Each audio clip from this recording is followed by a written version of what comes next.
나도 한때 잘 나갔어요. 연봉 7천, 사람들도 중산층이라고 불렀죠. 그런데 지금은요? 새벽 4시에 나가서 폐지 줍습니다. 안 그러면 밥이 없거든요. 이 말을 꺼내며 눈시울을 붉힌 68세 김모 씨는 당신 옆에 있을 법한 평범한 중년이었습니다. 서울에서 30년 넘게 직장 생활했고 누구보다 성실하게 살았죠. 아이들 교육도 제대로 시키고 아파트 대출도 성실히 갚아나갔습니다. 그랬던 그가 은퇴 3년 만에 기초생활수급 직전까지 몰리게 될 줄 누가 알았을까요? 우리는 종종 나는 괜찮아, 나는 중산층이니까라고 생각합니다. 하지만 그 중산층이라는 말이 얼마나 불안정하고 허술한 기반 위에 있는지를 깨닫는 순간은 대부분 너무 늦은 뒤입니다. 지금 이 글을 읽는 당신도 김 씨의 이야기에서 남 얘기 같지 않다고 느낀다면 아마 이미 위험 신호는 켜져 있는 겁니다. 첫 번째 이야기 58세 퇴직 후 그동안 못 논 거 실컷 놀아야 지라던 박 과장의 후회. 대기업에서 30년을 근속한 박모 씨는 연봉 8천에 퇴직금도 꽤 받았습니다.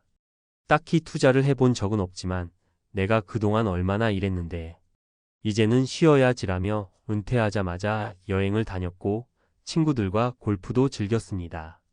하지만 2년이 채 안 돼 생활비가 빠듯해지기 시작했고 연금은 아직 시작도 안 했습니다. 아이 둘이 각각 결혼하며 들어간 돈도 예상보다 컸습니다. 쉴 때가 아니었더라고요. 한 12년은 괜찮았지만 그 다음부터는 줄줄 새는 생활비를 막을 방법이 없었어요. 그는 지금 61세. 재취업은 어렵고 자존심은 내려놓고 마트 야간 정리 아르바이트를 찾고 있지만 몸이 예전 같지 않습니다. 두 번째 이야기 65세에 집 한 채 남기고 전부 정리했는데 고정 지출에 무너진 이 부부. 경기도에 32평 아파트 하나, 퇴직금 2억, 그리고 국민연금 월 100만 원. 이 정도면 노후가 안정적일 거라 생각했던 이 씨 부부는 실은 수치상 중산층이었습니다. 하지만 현실은 달랐습니다. 매달 50만 원이 넘는 관리비와 공과금, 여기에 병원비, 손주 용돈, 경조사비까지 빠지고 나면 남는 돈이 거의 없었습니다. 결국 생활비가 부족해지자 퇴직금 일부를 주식에 넣었다가 손실만 남기고 끝났고 남편은 동네 편의점에서 야간 근무를 하게 됐습니다. 매달 월세처럼 나가는 고정비가 이렇게 무서운 줄 몰랐어요. 가진 자산보다 중요한 건 매달 내 통장에 얼마가 들어오느냐 더라고요. 세 번째 이야기 연금만 믿었습니다. 국민연금 80만 원으로 버티는 66세 여성의 눈물. 김모 씨는 20대부터 공장에서 일하며 30년 넘게 성실히 보험료를 납부해 왔습니다. 연금 예상액이 80만 원이라 들었을 때는 그래도 이 정도면 살겠지 했습니다. 하지만 막상 퇴직하고 보니 의료비와 식비, 생활비가 상상을 초월했습니다. 한 달 80만 원은 고정비조차 감당하기 어려웠고 결국 생계형 알바를 찾다 폐지 수거를 하게 됐습니다. 비 오면 휴무예요. 몸이 아파도 쉬면 그날은 굶는 거고요. 중산층? 그건 그냥 직장 다닐 때의 착각이었어요. 이 세 사람의 공통점은 하나입니다. 나는 괜찮을 줄 알았다는 믿음. 퇴직 전까지는 안정적인 소득, 번듯한 직장, 집 한 채라는 조건이 있었기에 중산층이라고 자부했지만 정작 노후를 맞이하니 그 기반이 얼마나 허약했는지를 뼈저리게 느끼고 있다는 점입니다. 은퇴 후 삶은 단순히 연봉이나 직위로 예측할 수 없습니다. 무엇보다 중요한 건 고정 수입 구조를 유지하느냐, 그리고 지출 구조를 얼마나 효율적으로 설계했느냐입니다. 지금 이 순간에도 수많은 중년들이 난 괜찮아라는 생각으로 은퇴를 맞이하고 있습니다. 하지만 통장에 돈이 남는 구조가 아니라면 아무리 높은 연봉을 받았어도 퇴직 이후엔 빈곤의 문턱에서 시작할 수 있습니다. 전문가들은 말합니다. 중산층이라면 더더욱 지금 준비해야 한다고. 그 이유는 가진 것이 애매해서 국가의 도움은 못 받고 그렇다고 여유롭지도 않아서 언제든 무너질 수 있기 때문입니다. 그래서 중산층일수록 다음 세 가지를 지금 바로 점검해야 합니다. 월 고정 수입을 연금 외에도 만들어 두었는가? 배당 주식, 임대 수입, 소규모 사업 등 소득의 파이프라인이 있어야 한다는 의미입니다.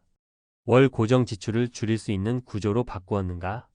보험료, 차량 유지비, 불필요한 구독 서비스 등을 점검해 실제로 남는 돈을 늘려야 합니다. 의료비와 장기 요양비를 감당할 수 있는 계획이 있는가? 실손보험과 간병 대비는 단순한 옵션이 아니라 필수 생존 도구입니다. 중산층이라는 건 실제론 착시일 수 있습니다. 겉보기에 괜찮아 보여도 수입이 끊기고 지출만 남는 순간 바로 빈곤 노년으로 전락할 수 있습니다. 지금은 잘 살아도 준비하지 않으면 누구든 폐지를 줍게 될 수 있는 현실.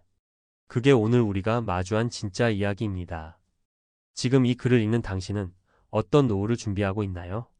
앞서 공감 중심의 사례들을 통해 중산층도 은퇴 후 빈곤으로 떨어질 수 있다는 현실을 살펴봤다면 이제는 전문가의 시선에서 이 문제를 어떻게 대비할 수 있을지 실질적인 해법을 구체적으로 정리해 보겠습니다. 중요한 건 막연한 불안이 아니라 지금 당장 할 수 있는 현실적인 조치입니다. 1. 가진 자산보다 중요한 건 현금 흐름이다. 많은 분들이 우리 집은 시세가 6억인데요 라며 자산을 기준으로 자신이 중산층이라고 생각합니다. 하지만 전문가들은 자산이 아니라 현금 흐름, 즉 매달 들어오는 돈이 얼마나 안정적인지를 기준으로 봅니다. 예를 들어 6억짜리 아파트에 살지만 연금 외에 들어오는 수입이 없고 생활비로 매달 200만 원씩 나간다면 결국 매달 자산을 쪼개 쓰는 구조가 됩니다. 이럴 땐 반드시 생활비를 충당할 수 있는 수입 구조를 만들어야 합니다. 실제로 60세 이후 퇴직자 중 국민연금만으로는 한 달 생계비의 6,070%밖에 커버하지 못하는 경우가 대부분입니다. 그렇다면 나머지 3,040%를 어떻게 메울지를 고민해야 하죠. 활용 팁: 국민연금 수령액을 미리 내연금 KR에서 계산해보고 부족분을 추산해보세요. 월 생활비가 180만 원이라면 국민연금이 100만 원일 경우 나머지 80만 원을 어디서 확보할 것인지 계획을 세워야 합니다. 2. 은퇴 전 5060대에 반드시 만들어야 할 생존형 현금 흐름 3가지. 고정 수익형 배당 자산 마련하기. 예를 들어 연 5% 수준의 배당 ETF, JPQ, SCHD, KODX 배당 등에 6천만 원을 투자한다면 연간 약 300만 원을 25만 원의 배당 수익이 가능합니다. 작지만 이 25만 원은 매달 식비 혹은 고정 지출을 커버할 수 있는 든든한 흐름이 됩니다. 임대 수입 구조 만들기. 꼭 부동산이 아니어도 됩니다. 예를 들어 본인이 직접 활용하지 않는 창고, 주차 공간, 소형 상가 지분 등을 통한 소액 임대 수익도 고려할 수 있습니다. 소일거리형 재능 수입 또는 디지털 수익. 퇴직 후 12년이 가장 위험한 시기입니다. 그때는 체력도 있고 아직 사회 감각도 살아있을 때이므로 자신이 평생 해온 일 또는 관심 분야를 살려서 재능 기반 수익을 만들어 보세요. 글쓰기, 온라인 강의, 블로그, 중고거래, 간단한 설문조사 등도 소액이지만 반복하면 큰 힘이 됩니다. 3. 가장 무서운 건 고정 지출이다. 은퇴 전 미리 손봐야 할 지출 구조. 은퇴 후 빈곤으로 빠지는 사람들의 공통점 중 하나는 지출 구조가 퇴직 전 그대로라는 점입니다. 예를 들어 자동차 유지비만 해도 주유, 보험, 세금, 정비까지 포함하면 연 300만 원이 훌쩍 넘습니다. 지출 구조 조정 팁: 자동차 처분 대중교통 활용 차량 1대 줄이면 월 평균 25만 원 이상 절약. 불필요한 보험 정리 실손보험 이외에 불필요한 종신보험이나 과도한 저축성 보험 정리. 주거비 절감 본인이 거주하는 집을 전세 또는 월세로 전환하고 더 저렴한 곳으로 이사도 고려. 사실 지출을 줄이는 것이 수입을 늘리는 것보다 훨씬 쉽고 빠릅니다. 4. 국민연금 받을 수 있는 금액을 최대한 늘려야 하는 이유. 많은 분들이 국민연금은 그냥 국가가 주는 만큼 받는 거라고 생각합니다. 하지만 수령 시점을 조정하는 것만으로도 최대 36%까지 더 받을 수 있다는 사실 알고 계셨나요? 만 60세 이전 수령 시 조기연금 감액 최대 30% 감소. 만 65세 이후 수령 시 연기연금 가산 최대 36% 증가. 즉, 건강하고 경제활동이 가능한 분들이라면 연금 수령을 12년만 늦추는 것으로도 훨씬 안정적인 노후 재정을 만들 수 있다는 겁니다. 5. 은퇴 전 반드시 해야 할 3단계 시뮬레이션. 현금 흐름 시뮬레이션. 매달 들어오는 고정 수익과 나가는 지출을 엑셀로 작성. 최소 20년 시나리오로 돌려보기 물가 상승률 23% 반영. 위기 상황 점검.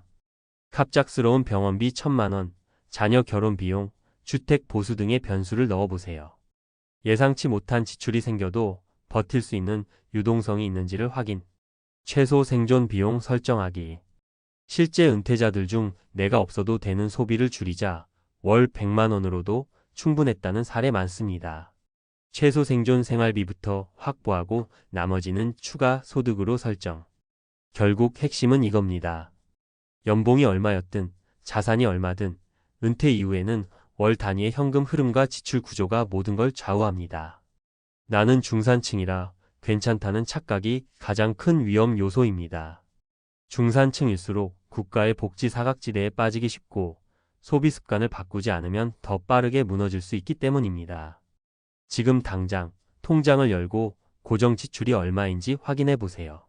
그리고 매달 들어오는 수입이 있는지를 점검해 보세요. 그것이 바로 빈곤 노후를 막는 첫 번째 실천입니다. 지금은 괜찮아 보여도 준비하지 않으면 누구든 폐지를 줍게 될 수 있는 현실, 그 누구도 예외는 아닙니다. 지금 준비하면 그 마지막 순간은 완전히 달라질 수 있습니다.